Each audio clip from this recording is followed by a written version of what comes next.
Olha, eu tenho a compreensão de que a política ela é um exercício de mudança da vida da nossa população, e a gente muda a vida da nossa população por dois caminhos.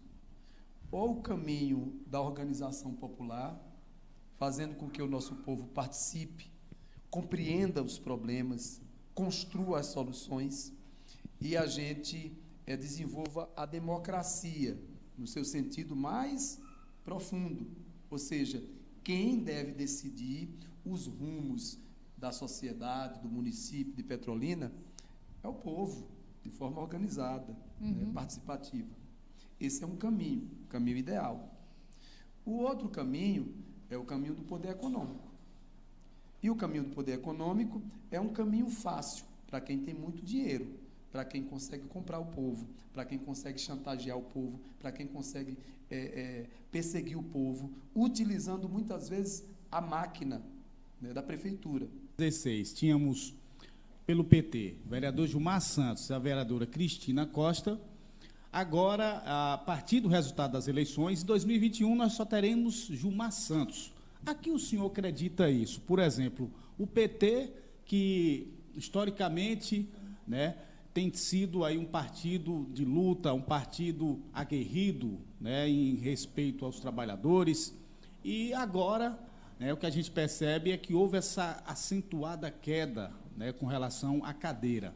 A que o senhor atribui isso e como, né, como é que o PT agora vai fazer para resgatar esse apoio da sociedade no tocante à credibilidade, na confiança do voto? Só um minuto. Sim. Marinho?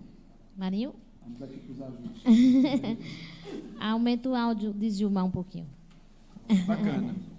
Jean, a gente tem duas avaliações em relação ao resultado eleitoral envolvendo o Partido dos Trabalhadores.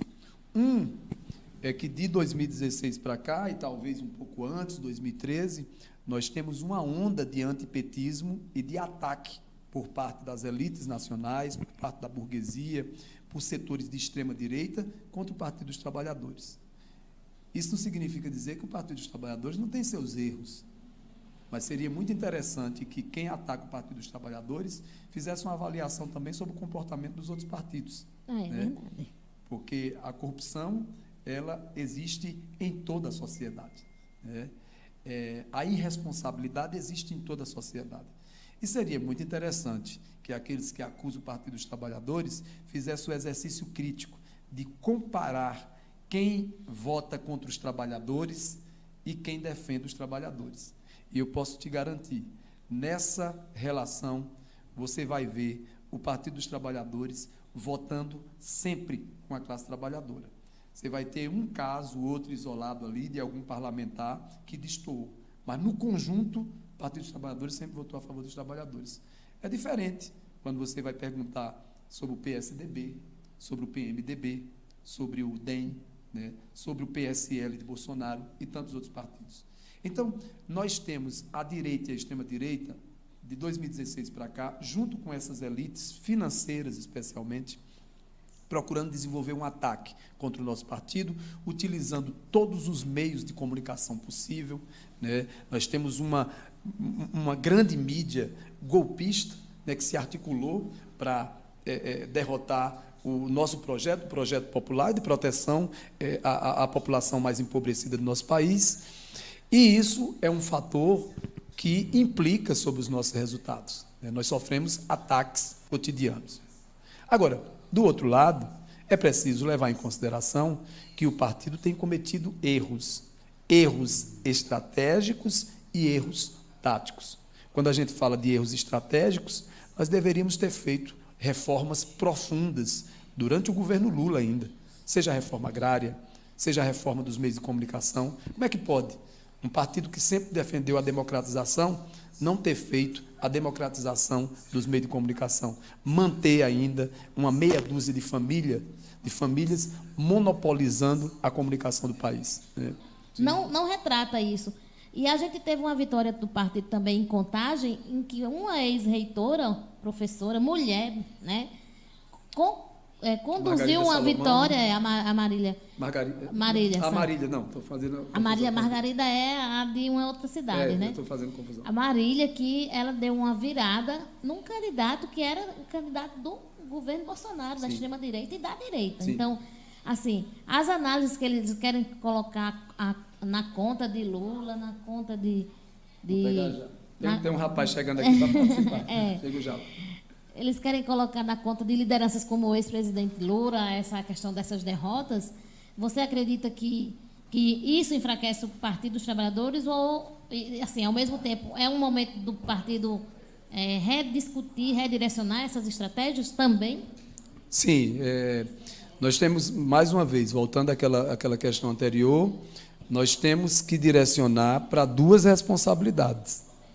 Uma responsabilidade são os ataques que a gente vem sofrendo da elite. Então, esse saldo, essa fatura, é de responsabilidade da elite brasileira. Essa elite odiosa, que odeia pobre, que odeia trabalhador, né?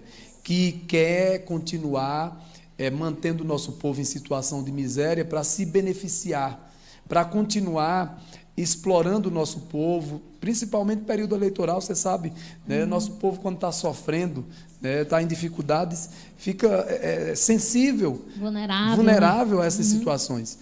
E é uma forma, assim, irracional dessa elite pensar no desenvolvimento do país. A gente só desenvolve esse país com justiça social quando a gente garante oportunidade, bons salários, bons empregos. Eu fico pensando aqui, Sinara, Jean e Marinho, a quantidade de mototaxistas e de tantos outros trabalhadores. Hoje a gente está vendo essa quantidade de jovens no serviço de delivery, né, seja na moto, seja na bicicleta. E aí, quando eu observo esses jovens em bicicletas, eu fico ainda muito mais preocupado.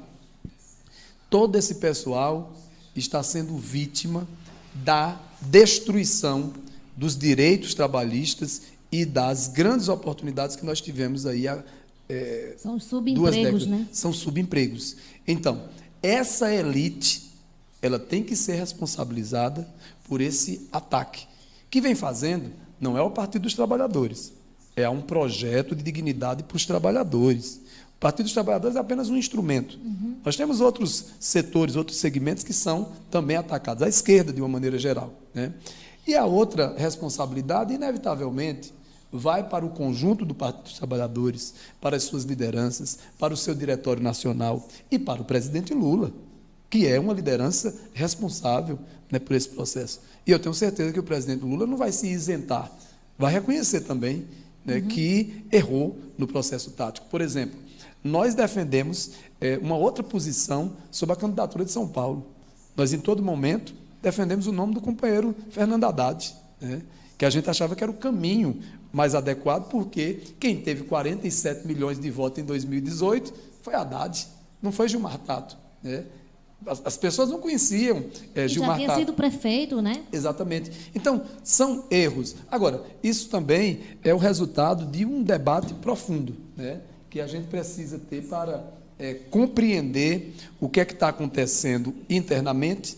E aí eu penso que essa responsabilidade desse debate é do Partido dos Trabalhadores, porque muitas vezes a direita e a extrema-direita vêm nos fazer acusações e tentam dar o tom, né, dar a corda sobre como o partido tem que se comportar. Quem tem que definir como o partido se comporta são os militantes do Partido dos Trabalhadores, e não a extrema-direita que tem que dizer como a gente tem que fazer, até porque a extrema-direita e a direita, no geral, é bastante hipócrita. A gente colocou isso hoje pela manhã na sessão da Câmara.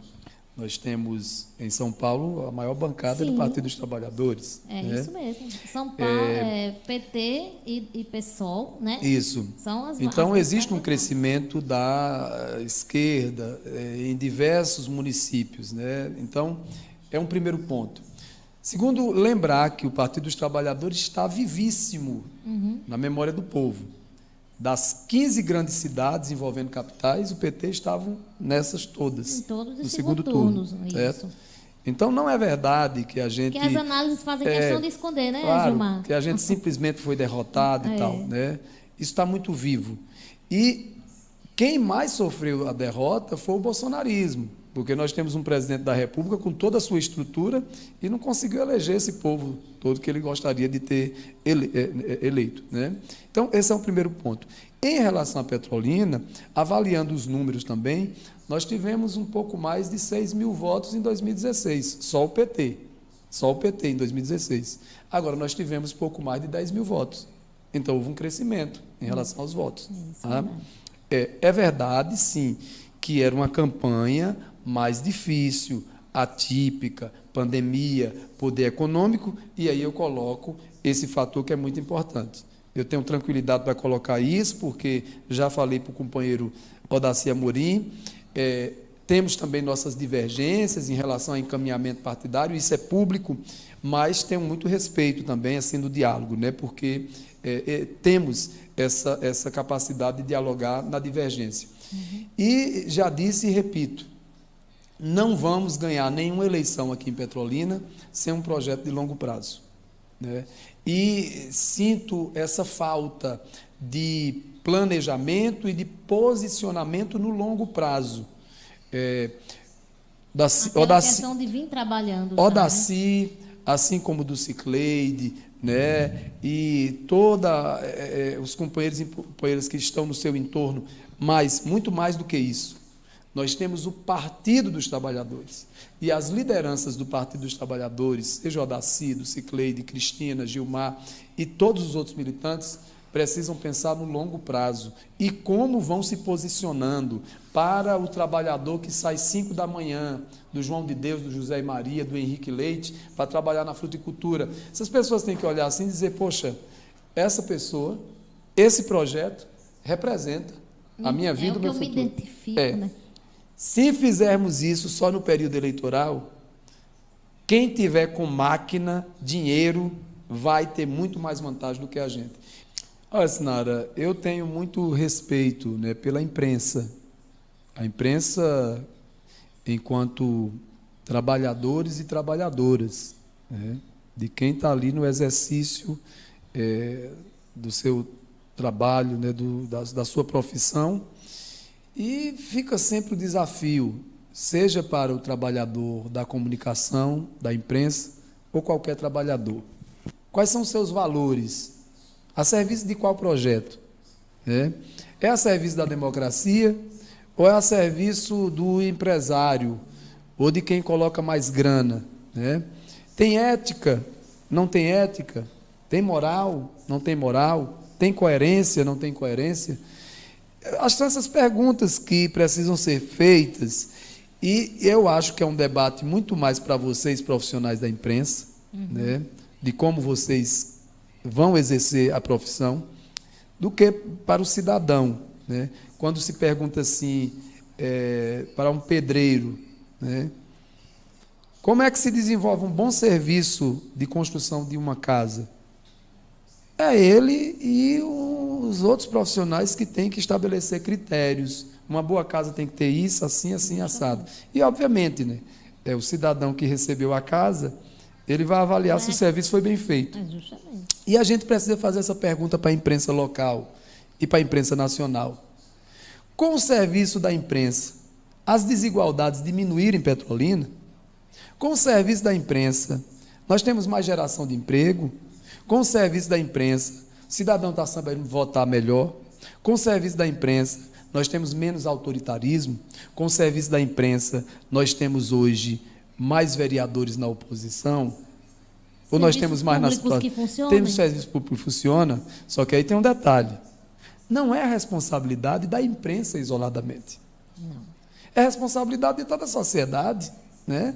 É a responsabilidade dos professores, é a responsabilidade do servidor público, responsabilidade de todo mundo, mas... É uma reflexão coletiva. É uma reflexão coletiva, mas a imprensa precisa fazer o seu exercício. E até que ponto, né, a gente está cumprindo esse papel? E eu sei que é um ambiente assim difícil para vocês também, porque a todo momento nós temos ali o assédio, as propostas indecentes, indecorosas, as cooptações, né, e quem está com a máquina governamental, vai utilizando isso, manobrando, né, a forma de como utilizar os meios de comunicação e atrasar a vida do nosso povo. Porque, infelizmente, quando eu escuto, né, alguns conteúdos que são veiculados, é muito triste porque mais afasta o nosso povo da política do que aproxima e informa. Né, a gente ouve hoje esse debate, por exemplo, sobre a Compesa e a Prefeitura. De quem é a responsabilidade da água e o esgoto do município? É da Prefeitura, gente. É da Prefeitura. Quem é que diz que tem a força política aqui da região? É o grupo que está aí. E que força política é essa que não consegue viabilizar um bom serviço de água e esgoto e tem que ficar transferindo para a Compesa e para o governo do Estado? Ou seja, no mínimo, eles são ou incompetentes ou hipócritas, porque durante todo o tempo eles construíram com o governo do Estado. Então, são várias questões que precisam ser refletidas. E eu penso que a imprensa tem o seu papel, a sua responsabilidade. Pois é, nós estamos aqui com o vereador Gilmar Santos. Você está na live dos eleitos do portal Tribuna Nordeste, diretamente da redação do portal Tribuna, da nossa amiga Sinara Marques.